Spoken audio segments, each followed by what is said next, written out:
everybody, and welcome to episode 9 of the IncntrolGaming podcast. I'm one of your hosts, Ole, and joining me as usual is one of my co-hosts, PK. PK? Hey, how are you doing?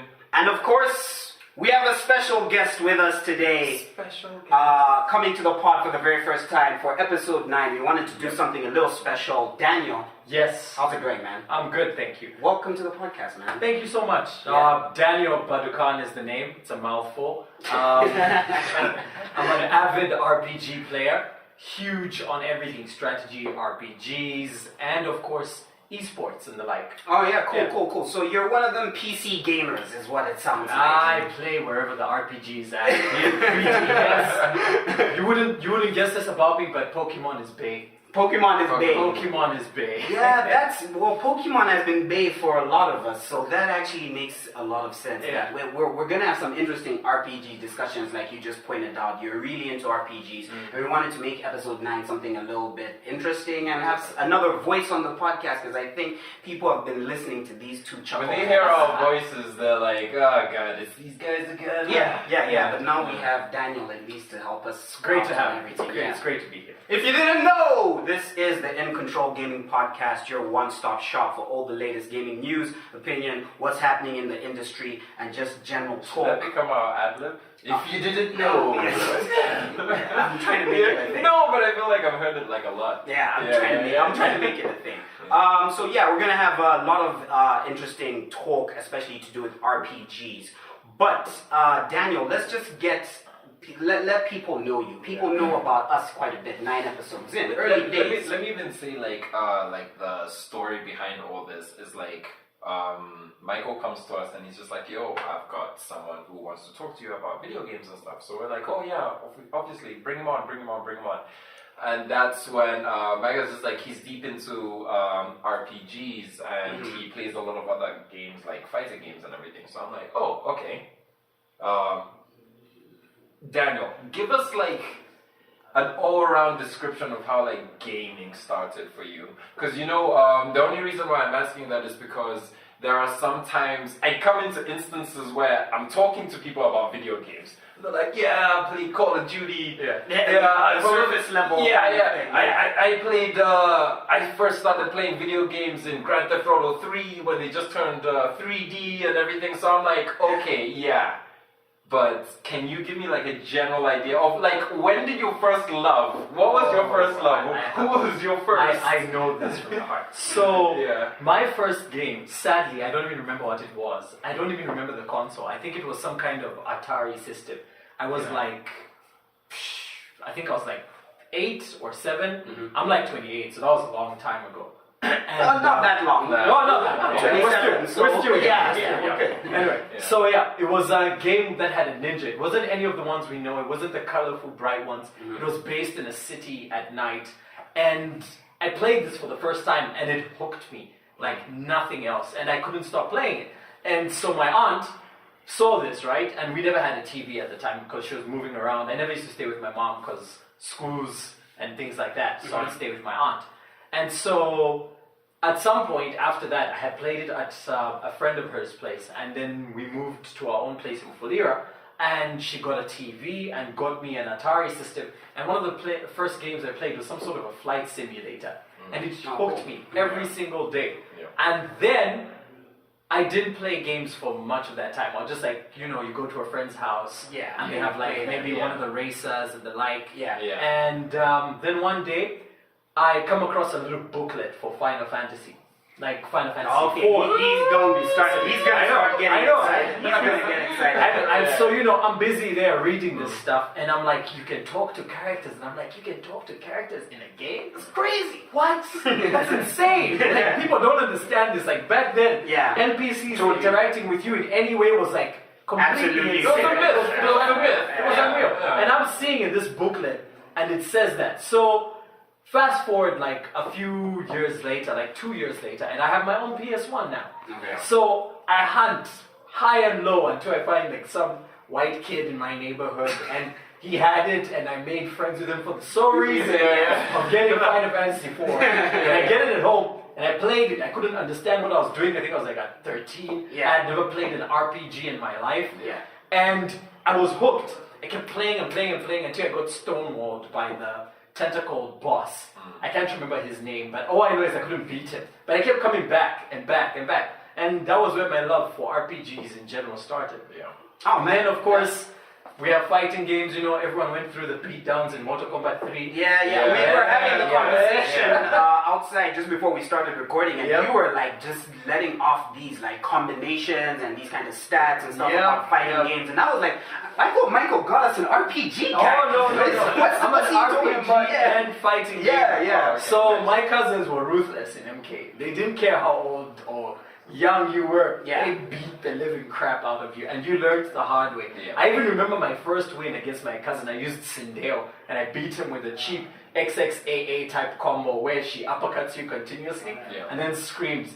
Never forgotten that day. I still remember the first time I have a little brother called Muiza. Like, he was a little baby, and I think we had MK3, and he did his first like fatality because there were cheat codes where you could do the one button press, and I always remember that because he just like pressed this button at 3 years old, and he was seeing this happen on screen, and it was like but so I get what you're talking about. Yeah. So that's generally my intro into that, and since then I've been very big with RPGs and fighting games in general. So RPGs, my love for them comes from the whole numbers and stuff like that. Never knew I really liked numbers and systems and the like, and turns out I'm very good at it. So one of my favorite things in most RPGs is to break the game.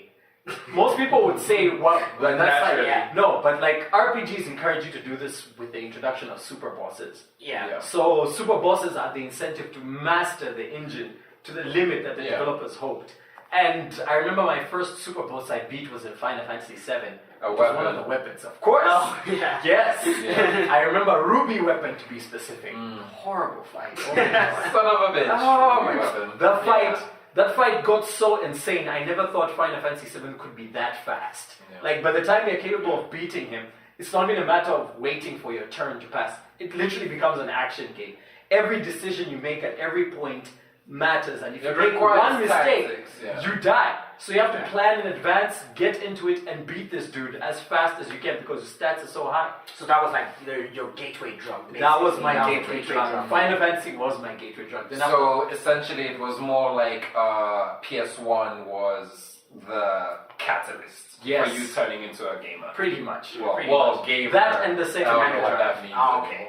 Because I remember Golden Axe. I never knew it was an RPG until later on. I understood the statement of RPG. But I used to play it with my cousins. So cool. Golden Axe, I think, was probably more influential and made me biased because of all the summons and stuff you could do when you got enough pots. And like, now I'm gonna put you on the spot, Daniel, here. Alright. Before we go into our regular rigmarole and all that kind of stuff. Sure thing.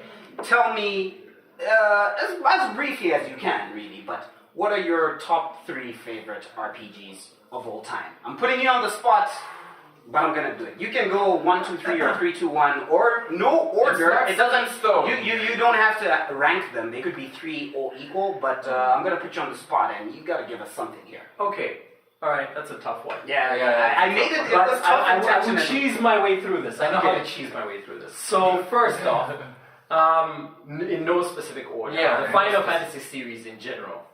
Highly ranked. Slight cheat, but okay, yes. But if we're going to go amongst my favorite, I'll say Final Fantasy 14 because it incorporates everything. 14 is an interesting choice. Exactly, because it incorporates everything I like about the entire Final Fantasy series, and it has a battle system compared to one of my favorite Final Fantasies, Final Fantasy 12. So job system plus that battle system, it's a thumbs up to me, as well as a similar ATB gauge with the timers and the like. And then another one I would say, oddly enough, is Dragon's Dogma. Oh, cult favorite. It's a cult favorite. I really love that game. Yeah. You know, it's very underrated, but the RPG systems in it are really good. And people always say it has a very shallow story. Funny enough, if you finish the game the second time, that's when you actually get the full story. I will not say what happens, but play Dragon's Dogma second time, and you will be mind blown like no other game. And also the combat by Capcom, genius as always. The RPG systems, in depth, lovely game. And my third and final one, I would say, is the Pokemon game. Okay. You've kept me on which deep. platform? Game Boy. And Game Boy Color, 3DS. However, I will say my favorite one has to be Black and White 2. Oh, I don't even The think I ever played DSi. that, to be fair. It Yeah. was a Nintendo DS. Yeah. It had almost all the Pokemon from the previous generations. That was the first time we got a decent story in a Pokemon game. Yeah. And it was also one of the first Oh, times. it had all the Pokemon even from the Yeah, we got almost first all the generation. legendaries in that game. And you could get other Pokemon, I feel, through the global something. I can't remember what it was, it's been so far back. Yeah. But all I remember was we could get so many Pokemon in Pokemon Black and White 2, and we actually had a decent story that got you very invested. Yeah. For the first time in a very long time, Yeah. because before that, we've just been getting rehashes. Exactly. of the Yeah, same of thing. course. So those would be my top 3. Now, Daniel, did you know they're making a big boy Pokemon for the Switch right here? I don't know if you I heard a about rumor. that. I heard a rumor. I don't know if it's real, but it's a rumor, and I'm not going to hype myself up. It's very much real. I'm really excited about Can I that. throw an honorable mention? Oh, yeah, I would definitely. say, sorry. No, go ahead. Yeah. I would say Dark Souls is a very close competitor. Dark Souls is a good honorable mention. Yes, it's a very It is. close competitor Yeah. to Dragon's Dogma. If it wasn't for Dragon's Dogma's story, it'd be Dark Souls. Ah, It's okay, best. yes, yeah, I love that. How far game. did you go with all the Dark Souls? Are you one of those who finished every single one? Well, Dark Did you Souls reach 1, three? Did you unfortunately, I never got to finish it as much as I would have because it wasn't my copy. Dark Souls 2, skipped it because I am a noob or whatever, I don't know. That it didn't get good reviews, so I didn't feel like I was into it. And by the time I was getting into Dark Souls 2, Bloodborne was about to come out. Oh, okay. Bloodborne, that Which was I liked. I love Bloodborne. I platinumed that And I'm game not a Dark solo. Souls. Wow. Oh, you didn't get help? We had bad internet. I was one of the day one people. Yeah. So Bloodborne, I Platinum platinumed and solo. Bloodborne, that's a proper platinum to have. Yes, it is. So the internet tells me. But Yeah. And another game people should look out for if they're fans of Dark Souls games is Soul Sacrifice. Unfortunately, or PS fortunately, Vita? yes. Yeah, PS Vita. Platinum yeah. that as well, but it's very tough. It very is tough. Souls-like. How long It did you came out spend for on free it? on PlayStation Plus. Yes, Actually, it that's did. how I got it, and I Yeah. played it for like 3 hours. I was like, "There's a talking demon book or some shit." And I was like, "What the hell is going on?" And I never kind of went back to it. System, Yeah, very good. Yeah. Yeah, and then Dark Souls 3 is what I'm currently playing right now. I'm in the Ring City DLC that just came out. Oh, yeah, very So good, yeah. I am uber invested. I've finished it already. I'm going to platinum this one, Okay. whether I like it or not. It's not even a choice. You're committed to that platinum. I'm at going. this point. Yeah. It's happening. Yeah, It's happening. so that's what I'm playing right now. One of the games I'm playing right now. Okay. No, thanks a lot for that, Daniel, and telling us some of your favorite RPGs. That was a really interesting conversation. Nice to dig deep and get into the kind of stuff that makes you tick as a gamer. So that's gonna be it for our first section that we have on episode 9, where we're talking to Daniel about some of his favorite RPGs. We're now going to move on to our second section, which is the news. Catch you guys there.